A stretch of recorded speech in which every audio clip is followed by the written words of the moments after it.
Hello,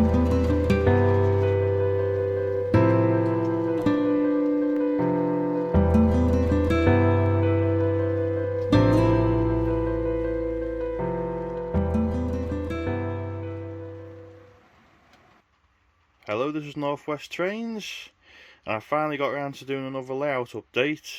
As you can see, I've been focusing on this end of the heritage line and the narrow gauge line, and where all you could see was these open boards for ages. I've actually started doing more of the rockery and hiding the lower level mainline track. So again, I've just basically used, I'll find it here. Sorry, I'm literally going to be waving the camera around on this video because it takes forever to keep positioning it. So it's just this foam board.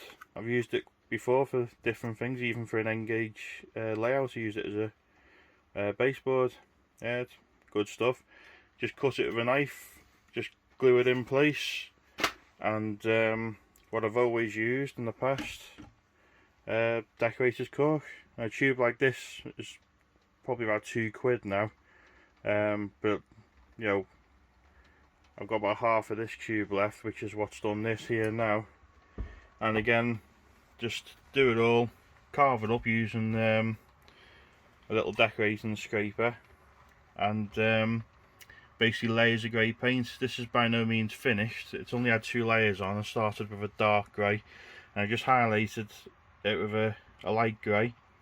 If you want to see another video on this, let me know. I have covered it before in an earlier video. The main thing here now is I've changed this backboard around.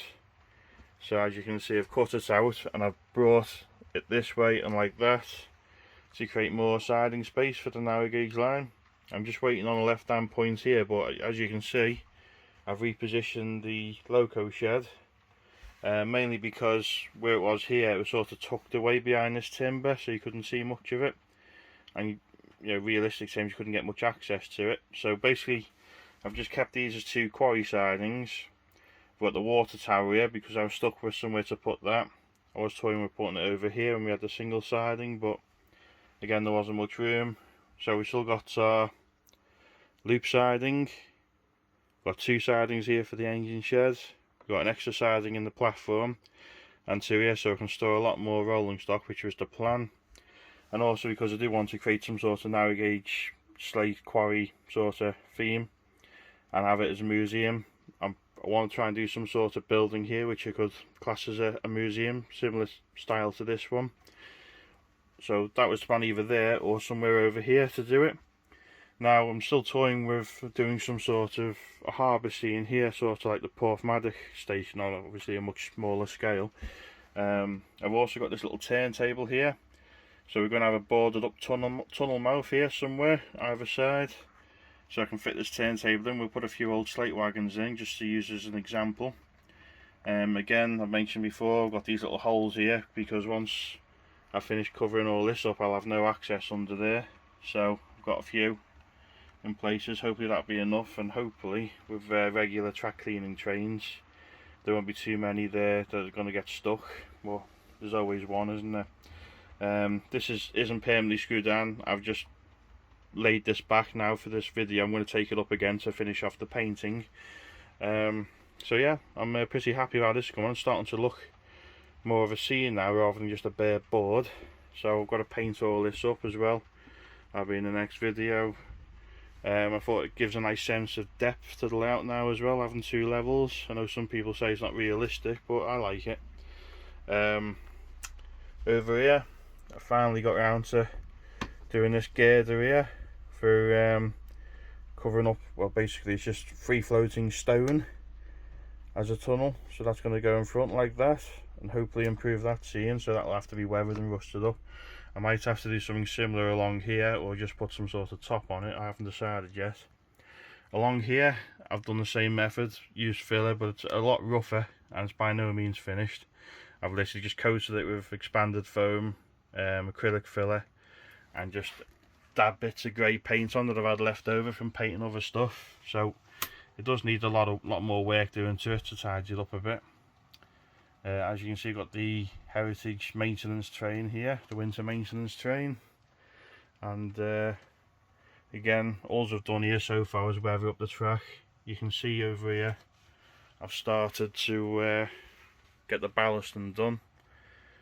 So I've weathered the track, ballasted part of it.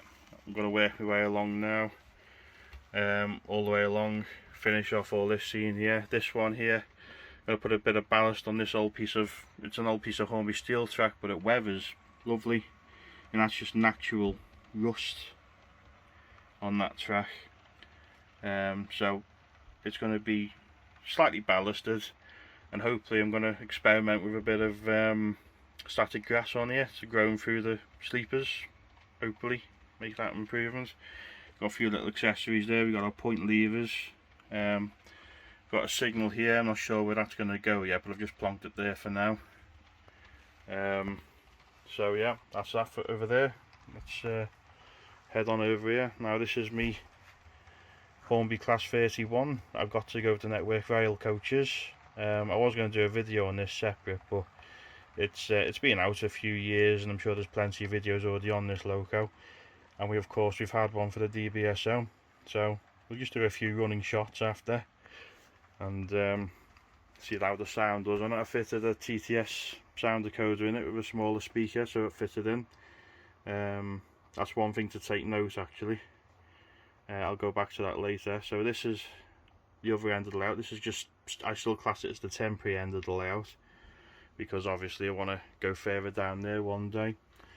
So all I've done here is, out of that big collection I got in the summer, I've replaced all the old Hornby track with peco track, and I'll just show again why in a sec. I've mentioned it in the previous video, but I've also changed the track plan, as you can see.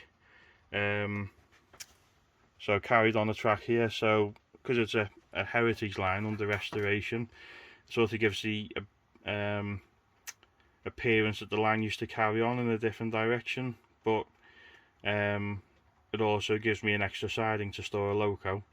And I also want to fit some sort of uncoupler.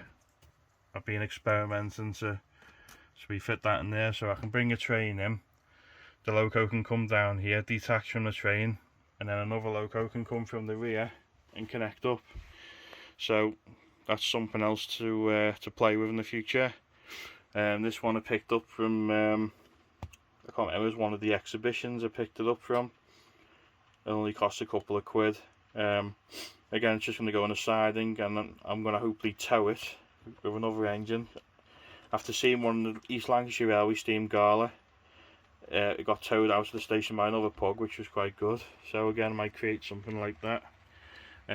Nothing new here. All the locos are stored here at the moment because of the work going on elsewhere. So fiddle yard's a bit of a mess as usual. Nothing new here.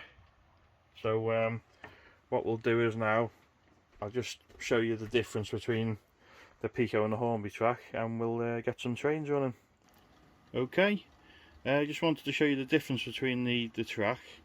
Now, I don't want to be sound like I'm slating Hornby off, but it is generally designed for like your set track model railways, and for most Hornby trains it's perfectly adequate. Smaller locos do struggle though on Hornby points, in my opinion, because you've got a massive dead spot here which is about ½ an inch long. Now for a little loco like this, they can stall on them, and especially the Hornby express points. If you've seen my loco unboxing videos, you know I always mention the express points. Now I do wish it changed them, but most engines on the main line are fine with it, but little locos like that are a no-go. So you'd have to have a stay alive fitted to the engine to help navigate that. But anyway, look at the difference between the peco one. Now you still have a dead spot, but if you look at it closely enough, get to zoom in, it's less than half the size of the Hornby version. So you're a lot less likely to have a loco stop on these.